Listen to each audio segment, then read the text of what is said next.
आता सरकारने आंदोलन चिरडण्याचे प्रत्येक प्रयत्न इथं करून पाहिले, पण यश नाही आलं. आता जरांगे पाटलावर ईडी लावता येत नाही म्हणून SIT लावली. ईडी लावलं त्यांच्याकडे कोणती मालमत्ताच नाही म्हणून SIT लावली. आतापर्यंत आपल्या महाराष्ट्रात इतके गंभीर गुन्हे घडलेले आहेत, गंभीर दंगली झालेले आहेत, कुठेही SITची मागणी नाही आली.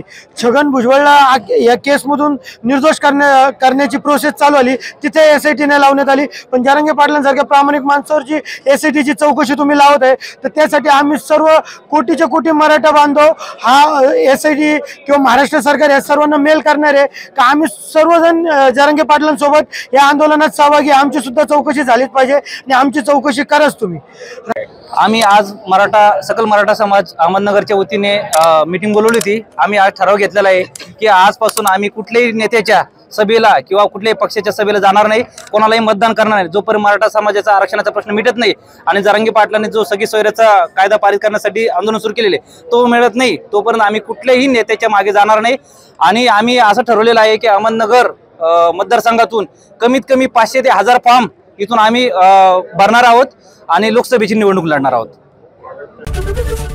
ABP माझा, उघडा डोळे बघा नीट.